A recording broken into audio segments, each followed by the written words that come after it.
Hi everyone, this is Gretchen at the Hotchkiss Library, Monday, November 16th, and I'm here with Nonfiction Book Buzz for you at this busy time of year when holiday gift books are coming out and when so many big commercial books hit our shelves. We've received a lot of new books in the last couple of weeks, and I'd like to highlight some of the nonfiction for you.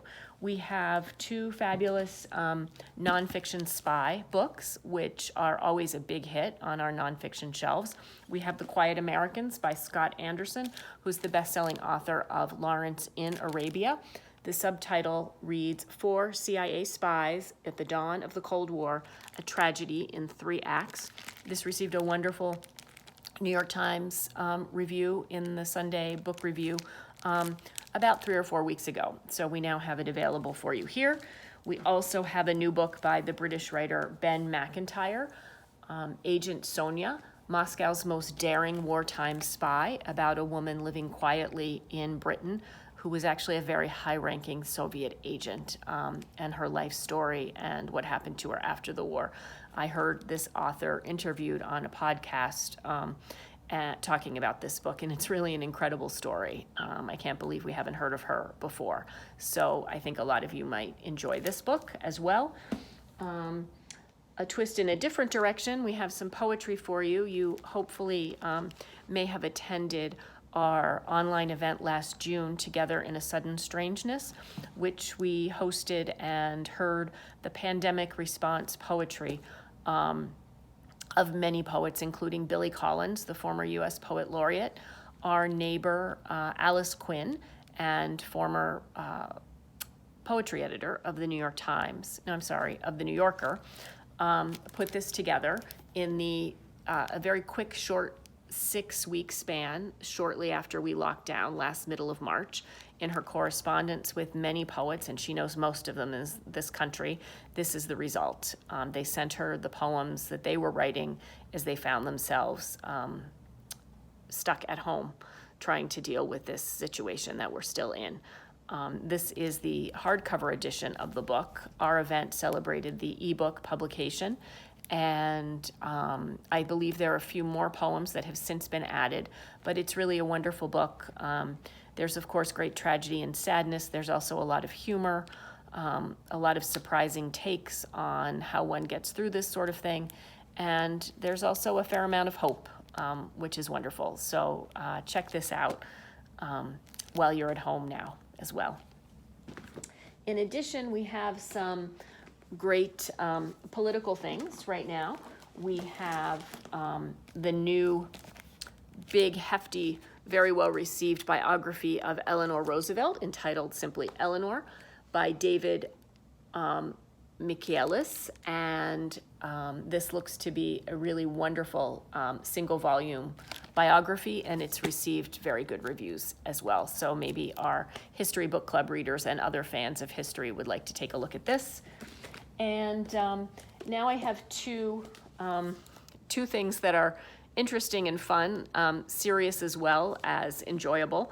There's a small book by Sarah Smarsh, who's the author of the National Book Award finalist title Heartland from a couple of years ago. And this is called She Come By It Natural, Dolly Parton and the Women Who Lived Her Songs. And it's a extended essay about this woman's relationship to the music of Dolly Parton. And there's been a lot of sort of cultural history written lately and broadcast about Dolly Parton and her influence. I saw a survey somewhere that she's like the 3rd or 4th most trusted person on the planet. If you ask people all over the world who's the most trustworthy person, she is one of them, at the very top of the list. I'm looking forward to reading this. I'm a big Dolly fan. Maybe you've listened to the podcast last year about Dolly Parton's America, or seen, I believe there's a new documentary about her. I think it's on Netflix. But this looks to be a very interesting read as well. In addition, I couldn't resist this book. I hope that some of you cat lovers and other animal lovers out there, and maybe you history lovers as well, will want to take a look at A Cat's Tale, A Journey Through Feline History by Baba the Cat, as dictated to Paul Koudanaris. And this is a beautifully illustrated book. And it's basically the history of the world from the point of view of feline history, and how cats influenced and interacted with that history. And the author has, what's really terrific, he has taken his cat Bubba and dressed up his cat, and photographed him. And there are these incredible portraits of the cat in various costumes and dress that illustrate the history of felines. So I couldn't resist. It looks really interesting. Here we have an amazing cat mummy. There's a lot about Egypt, of course, but it goes up to the present day. Here we have a pharaoh cat. But Bubba seems to be enjoying this game that his owner plays with him.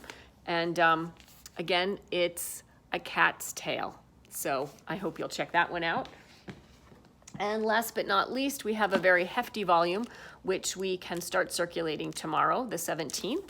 And this is the first volume of Barack Obama's presidential memoir, A Promised Land. We have 2 copies. I was thrilled that we got them before publication.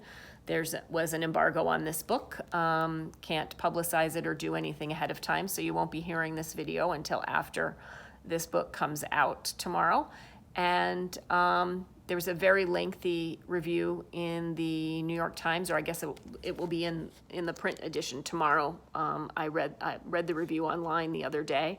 And I think no matter what you think of Barack Obama, we can all agree that he is an incredible stylist in prose. His 2 earlier memoirs are beautiful, beautifully written. And I expect that nonetheless, for this one, it should be the same. So I hope that you'll be interested in reserving and taking out one of our copies of A Promised Land.